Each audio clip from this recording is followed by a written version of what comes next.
Bonsoir, l'année 2010, l'année des scénarios, l'année de la flûte, l'année de la guitare, l'année de la trompette, l'année de l'harmonica, l'année de l'harmonica, l'année de l'harmonica, l'année de l'harmonica. Feriez-vous partie de ce monde artistique ou de l'autre? Timothée Mbala, bonsoir. Bonsoir. Timothée Mbala, le grand humain, le grand chercheur, le grand filmmaker, Oui, le grand le scénariste. romancier. Le scénariste.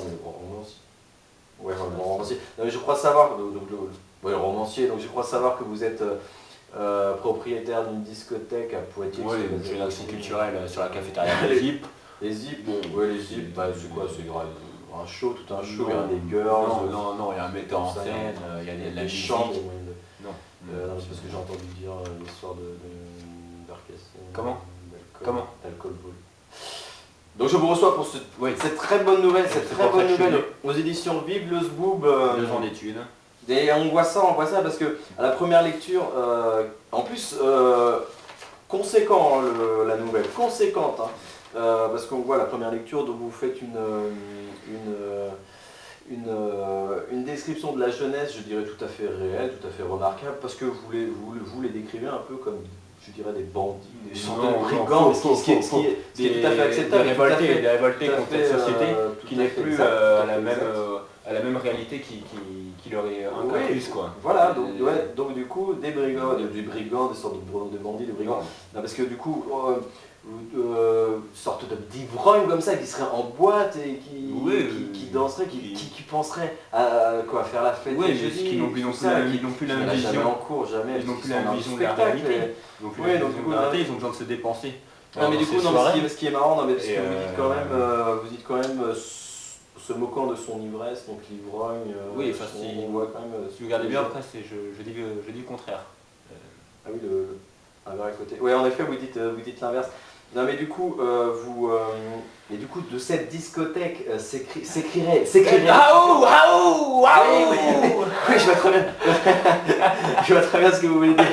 Et cette bonne guerre. Non, mais vous faites une description de la jeunesse et du monde des adultes, ce qui est très intéressant parce que vous montrez la jeunesse, et ce qui est exact, comme des mômes qui auraient besoin de leurs adultes, de leurs parents, en train de leur dire arrêtez de faire la fête, arrêtez de vous bourrer la gueule, arrêtez de fumer des substances qui n'ont plus les mêmes traditions avec leurs parents et qui ont besoin d'une réalité concrète. Oui, plus la même. Vous vulgarisez. Comment ça? Vous y êtes allé à la café de l'Élysée?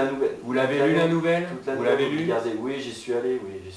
Vous l'avez lu? J'y suis allé. Non mais ça va aller. Non mais donc vous êtes vous avez collaboré donc avec toute une troupe de chercheurs, des chercheurs de l'ESIP, bien justement. Je pense notamment à Bob le bricoleur et 1-2 qu'on salue aujourd'hui. Ils sont d'ailleurs en prison pour l'histoire de l'ESIP, la café de la discothèque.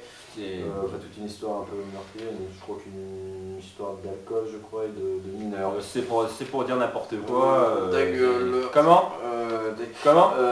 Qu'est-ce que tu as dit? Dans toute la nouvelle, qu'est-ce que tu as dit? Vous faites référence au PQ.